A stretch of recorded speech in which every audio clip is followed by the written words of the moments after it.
The following program is brought to you by the ZeroDB podcast feed. Do we need a solo movie? Do we need a solo movie?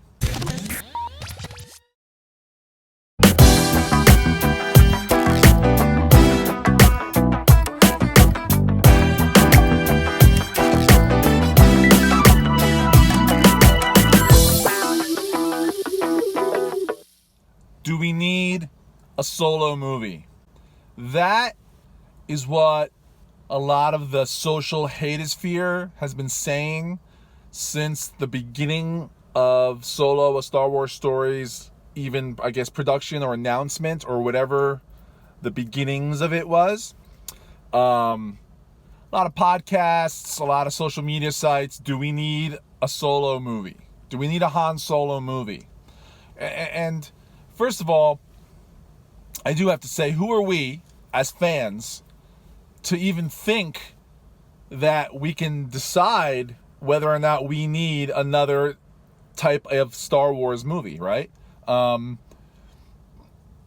don't think that we should be that presumptuous to think that we can ask whether or not we do need another Star Wars movie, a spin-off or part of the main story or not, right?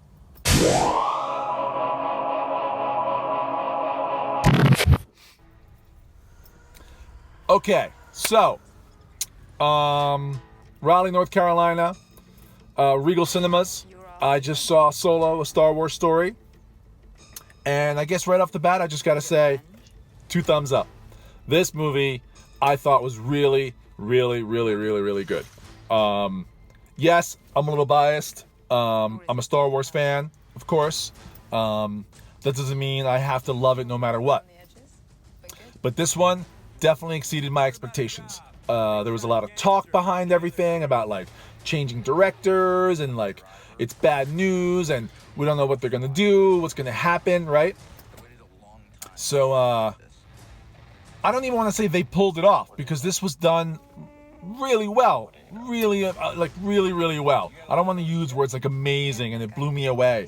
But I mean, I'm sure I'm going to use those words after the 3rd, 4th, maybe 5th time viewing it in the theater because that's how much I really like this film. Do we need another one of these? Do we need a spin-off? Yeah, these are all the questions that I've been clicking on the social hatosphere about this movie. I don't know why people want to hate. Hating wastes so much energy. Maybe there's a lot of hating up by me in the Northeast because the weather helps that. Because down here in North Carolina, it is way too hot and humid to get all hatey about a movie, especially about a franchise that I've loved my whole life, right? Do we need another Solo movie? Yes, we do. So to answer those original questions, yes, we need a Solo movie. And to answer the last question I just said, yes, we need another Solo movie. Apparently, some of the actors were signed on for a 3-movie deal. I understand that was also done with Rogue One. But I mean, this movie can easily have 3 of them. No problem there.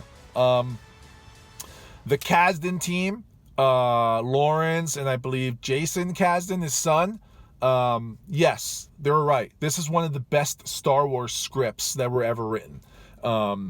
It just feels like Star Wars. It sounds like Star Wars. I mean, Lawrence Kasdan, I mean, come on. One of the original script writers for the original trilogy, right? So it's in there. It's in there. He knows Solo. He knows these characters. He knows this world, right? I think he did an amazing job. You got to know every character.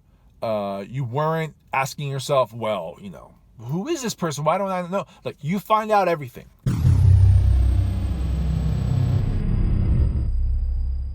The characters.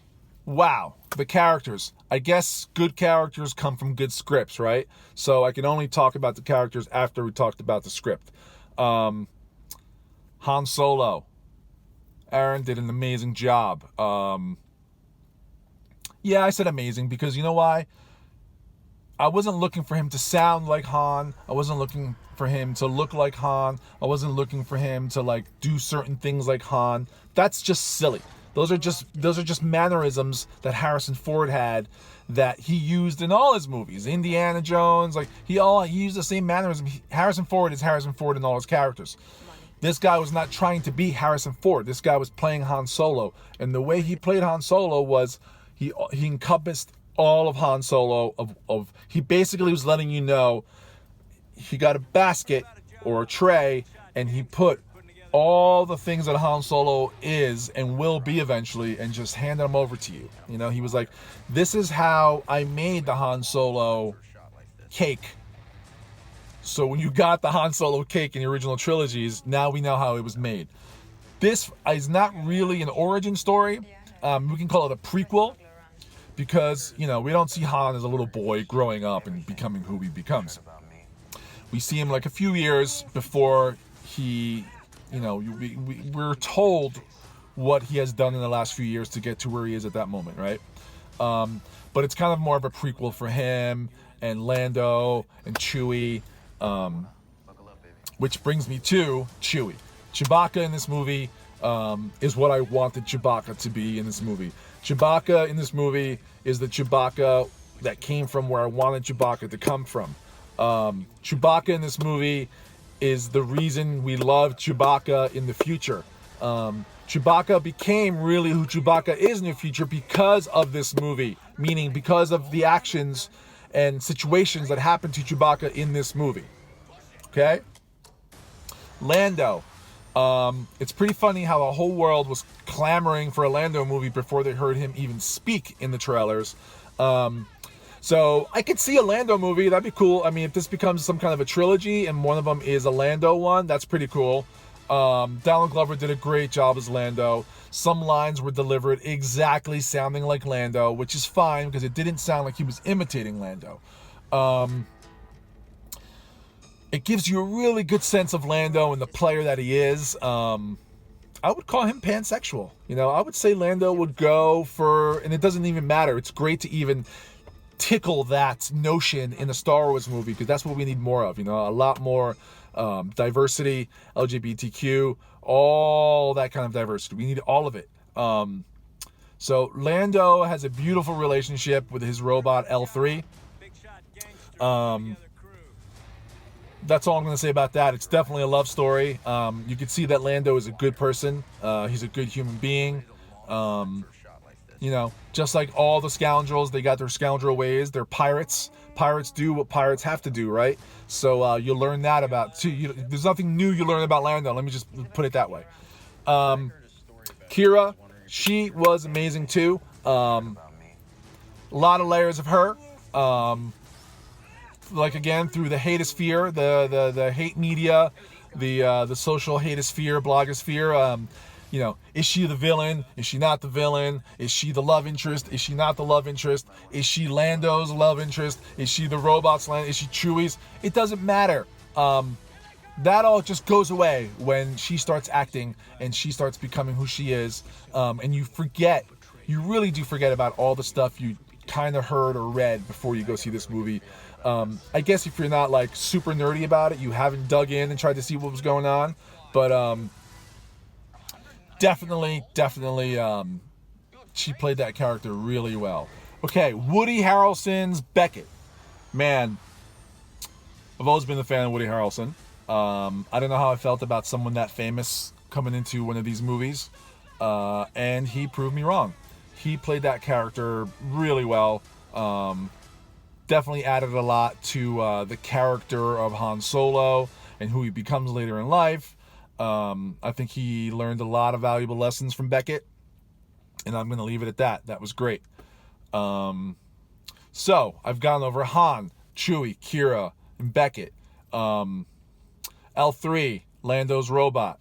She was amazing too. Really reminiscent of Rogue One, in the sense of, you know, one-liners, comebacks, you know, good, strong robot, badass, that kind of thing, you know.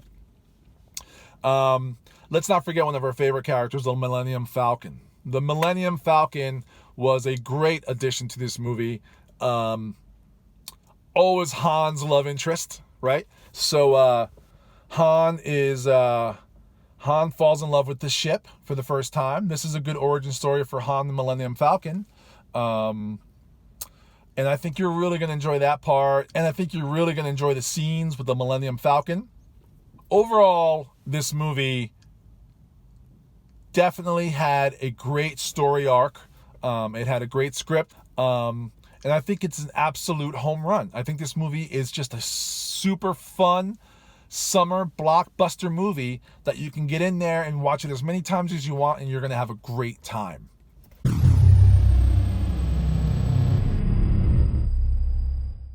Let's talk about the soundtrack. The soundtrack, John Williams composed, I believe, a couple of songs for this. He definitely did Han's theme, which is totally John Williams. There's all the Star Wars sounding stuff that is his, right? And there's also a new composer that does the majority of this movie, which I think complemented John Williams' stuff very nicely. I was listening to the soundtrack on the way to the movies today to get a feel for it, and it really did feel like John Williams the whole time. But there were parts where I was like, oh, that's cool. It added some like little ethnic stuff here and there, like some drums and here and there, and I thought it really complemented well. I didn't dig in yet to see exactly what he did and what John Williams did, or if they collaborated together. I don't know if they collaborated together. But that's how well it was done. To me, it was seamless. It was seamless on who did what, and you couldn't tell, and it was just the whole time Star Wars, Star Wars, Star Wars. So this whole movie, from beginning, a long, long time ago in the galaxy far, far away, till the end, was Star Wars. It totally was Star Wars. Star Wars. It was just a little drag out in time of what happened for these original movies, right? Overall, if I had to pick this over another, I guess the only other snap out movie was Rogue One. I personally enjoyed this a lot more than Rogue One, and I really liked Rogue One. Rogue One was great. It had everything to do with Star Wars. It felt great. War movie, the whole thing. But this, I don't know, maybe it's Han Solo. I'm the old school guy. But this totally felt like Star Wars. This felt like it was a movie that was vaulted, and that we were saving it for some reason until now. Maybe we were saving it until Han Solo died, right? Because this is a great comeback for Han Solo. This is a great, as far as in the fans' eyes, obviously this is a prequel to Han Solo, but this is kind of like a comeback if you were sad that Han Solo was dead. Oh yeah, spoiler warnings, Han Solo is dead, right? Overall, this movie is definitely a fun movie to go see by yourself, with a loved one, or with your whole family. I mean, this is a family fun, exciting heist film. It's also a Western. It's an action adventure. It's a love story. It's everything put together. I can do the cheesy, I laughed, I cried, the whole thing. And I'm going to do that because I did. I laughed and I did cry. And I had tears of joy and tears of sadness. And I laughed maniacally, and I laughed with pure joy. So I got to say, go out, see this movie, give all your money to it, and you won't be sorry. Okay, signing out. Thank you so much. In a hot and humid North Carolina at the Regal Cinemas. Take care. See you on the next one. Bye.